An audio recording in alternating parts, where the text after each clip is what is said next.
The mountains of the Sierra Nevada are silent today, dressed in the serene majesty of ancient pines and granite peaks. But beneath the soil of these quiet slopes lies the memory of a winter that defied human endurance and tested the very foundations of morality. It is a story that has become a dark pillar of American folklore, a cautionary tale of the high price of ambition. In the winter of 1846, 87 people were trapped here, caught in a frozen prison of their own making.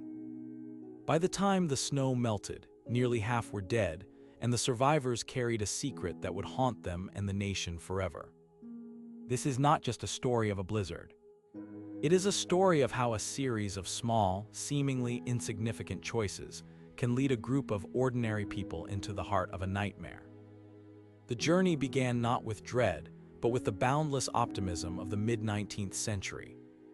In April 1846, two wealthy families from Springfield, Illinois, the Donners and the Reeds, set out for California. George Donner was a successful farmer in his 60s, looking for one last adventure. James Reed was a businessman and a veteran of the Black Hawk War, traveling in a massive, custom-built wagon he called the Pioneer Palace car. It featured built-in beds and a stove, a symbol of the comfort and status they expected to maintain even in the wilderness. They were part of a massive migration. Thousands of people were heading west that year, fueled by the idea of manifest destiny. The Donner and Reed families were the elite of the trail, well-provisioned and confident. As the wagon train rolled across the Great Plains, the mood was festive.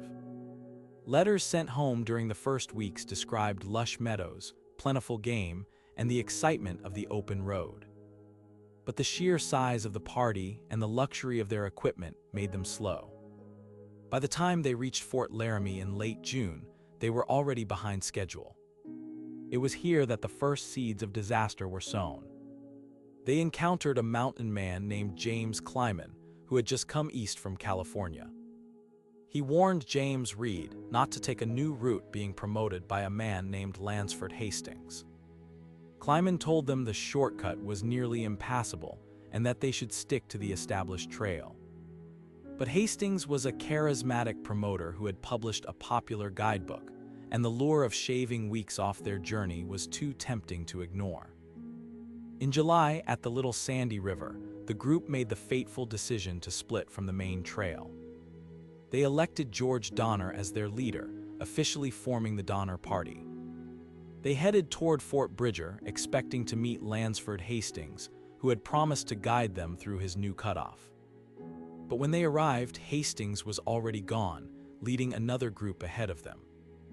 He left instructions for the Donner Party to follow, assuring them the path was clear.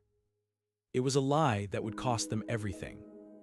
The Hastings cutoff turned out to be a grueling ordeal rather than a shortcut. Instead of a clear path, the party found themselves hacking a road through the dense brush and jagged rocks of the Wasatch Mountains. They had to double-team their oxen just to pull wagons up near vertical slopes. What should have taken a few days took 21. By the time they emerged from the mountains, they were exhausted and their livestock was worn down. But the worst was yet to come. They reached the Great Salt Lake Desert, which Hastings had claimed was only 40 miles wide. In reality, it was an 80-mile wasteland of blistering heat and salt crust that collapsed under the weight of the wagons. For 6 days and nights, they struggled across the white salt flats. Thirst drove the oxen mad. Many broke their yokes and vanished into the desert. The Reeds were forced to abandon their luxury wagons and continue on foot. By the time the party reached the other side, they were a month behind schedule. The camaraderie of the early journey had evaporated, replaced by bitterness and finger-pointing. Violence broke out. During an argument over a tangled wagon team, James Reed killed a teamster in self-defense. The party, once a community, held a makeshift trial and banished Reed, forcing him to leave his wife and children behind and ride ahead alone into the wilderness with nothing but his horse. By late October, the Donner Party reached the foot of the Sierra Nevada. They were late, but the weather was still clear.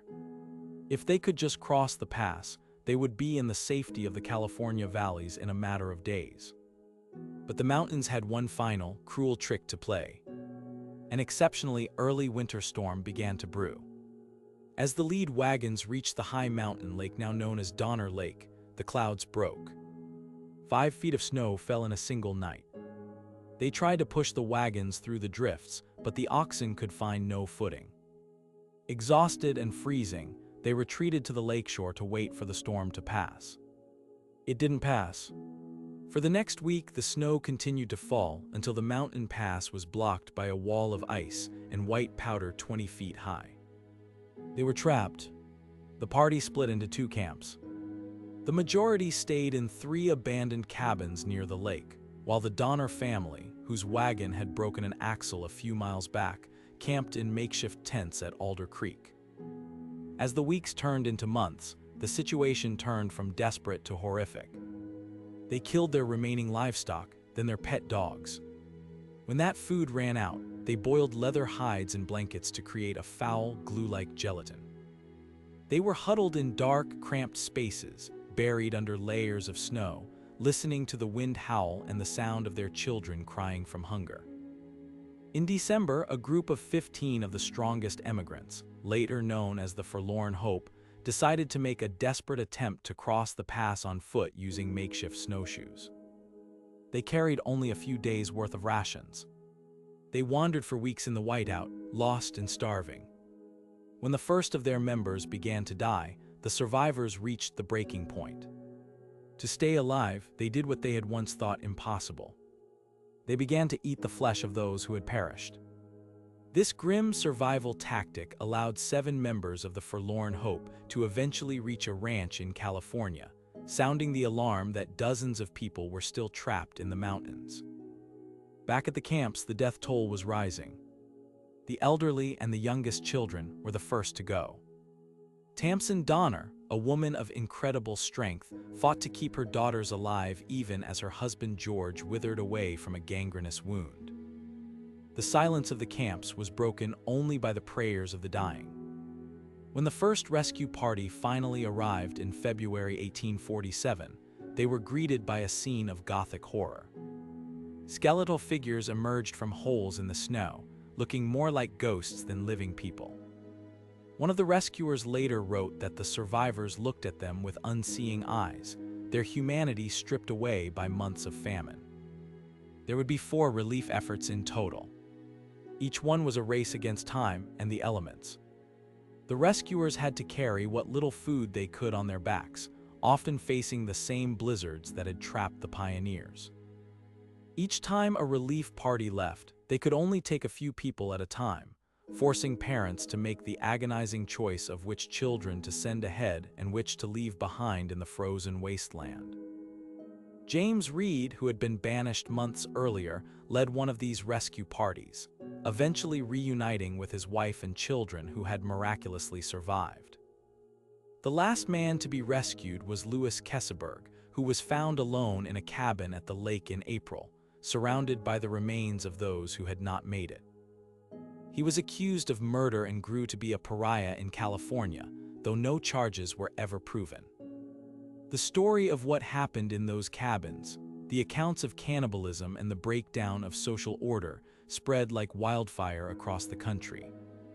It became a sensation, a dark stain on the heroic narrative of the westward movement. Out of the 87 people who were part of the Donner Party, 47 survived. Most of the survivors were women and children, who statistically proved more resilient to the cold and starvation than the men. They went on to build lives in California, many of them refusing to ever speak of that winter again. The Donner Party remains a haunting chapter of history because it reminds us of the fragility of civilization. It shows us that under the right pressure, the line between the pioneer and the primal can disappear. Their story is one of terrible mistakes and unimaginable suffering, but it is also a testament to the sheer, stubborn will to live. As the sun sets over the Sierra Nevada today, the wind still whispers through the pines, a cold reminder of the winter when the American dream turned into a waking nightmare.